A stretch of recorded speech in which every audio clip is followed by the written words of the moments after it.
ஃப்ரெஷ்ஷானது. $31 வச்சோம்.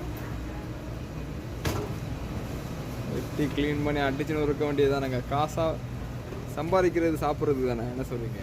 அதனால் சாப்பிட்றதுக்கு எப்போதுமே நான் வந்துட்டு காசை கனெக்ட் பண்ணுறதே இல்லை. சாப்பாட்டுக்கு முடிஞ்சது தான் நமக்கு வந்துட்டு நம்ம சேர்க்குறதுங்கிறது. அதனால் இன்றைக்கி இந்த மீனை நான் வாங்குகிறேன்.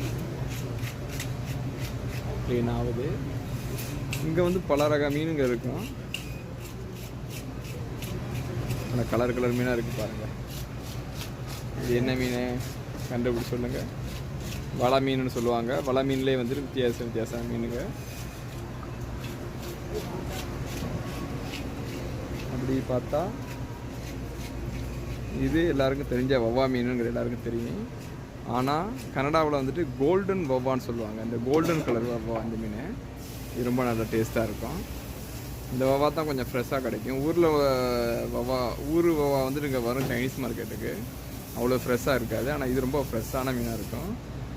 இதுக்கு தாங்க மில்க் ஃபிஷ் சொல்லுவாங்க.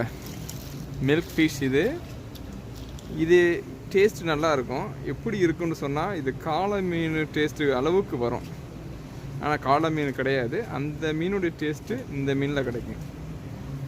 இது சிலேபி மீன்.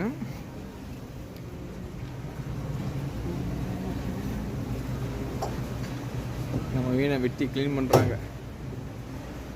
ஆனால் என்னென்னு சொன்னால் ஏற்கனவே இந்த மீன் ஒரு தடவை வாங்கியிருக்கிறேன்.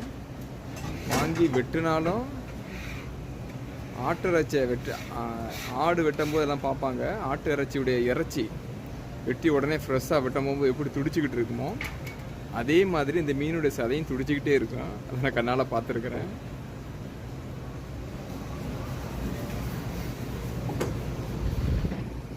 Say hi. Hi. YouTube people are seeing. இது வஞ்சல மீன். எல்லாருக்கும் தெரியும் வஞ்சல மீன். நம்ம ஊரில் கிடைக்கிற மீன் தான். இது சல்மன் ஃபிஷ். இது கனடாவில் வெளிநாடுகளில் ரொம்ப விரும்பி எல்லாரும் சாப்பிடுவாங்க. சல்மன் ஃபிஷ் கிடையாது உண்மையிலேயே.